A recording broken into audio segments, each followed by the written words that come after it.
What do you think of Richard Dawkins and his self-described militant atheism? Do you think that helps or hurts your evolutionary cause? Thank you for asking that question. First, let me praise Dawkins before I criticize him. He is responsible for turning on thousands and thousands of people to evolution through his work. And he is a hero to many people as a secularist, basically, and and so I think all of these things are admirable. Nobody bets 1,000, and he came out on the losing end of a very important controversy in evolution. That was group selection. And so that is one thing that needs to be said. With respect to religion, I have a series of blogs on my Huffington Post blog called Atheism as a Stealth Religion.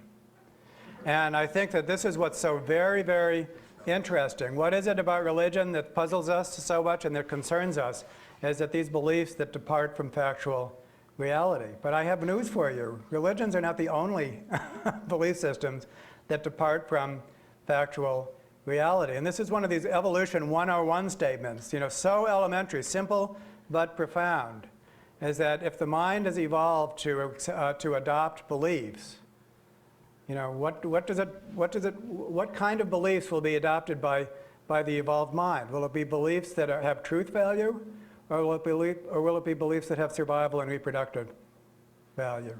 And so the mind has evolved to adopt beliefs that enhance survival and reproduction.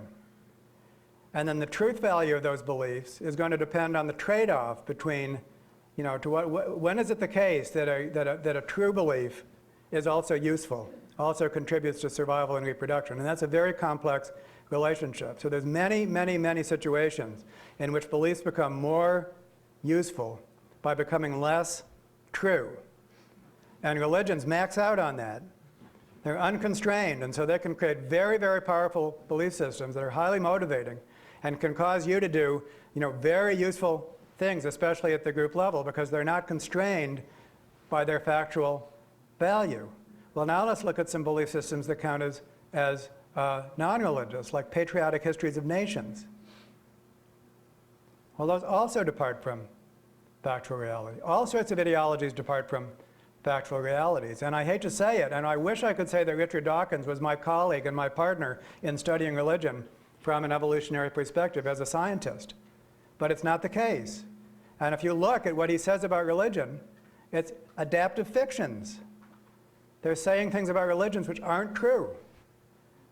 And so there's a difference between this sort of ideological atheism, which is associated with Dawkins and Dennett and Hitchens and Harris, and the scholarly study of religion from an evolutionary perspective. And I go through that in detail in detailed reviews of both Dennett's book and Dawkins's book, and also in my series of blogs called Atheism as a Stealth Religion. Atheism, the old atheist was Ayn Rand and her philosophy of objectivism.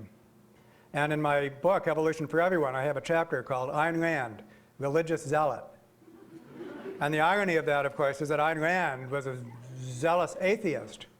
But if you look at her philosophy of objectivism, what you will see is something which is just like a fundamentalist religion. And we're seeing that now, aren't we? And this in the fallout, basically, of this belief that basically individual self-interest is going to just make everything turn out okay at the group level. We call it market fundamentalism, and that's exactly what it is.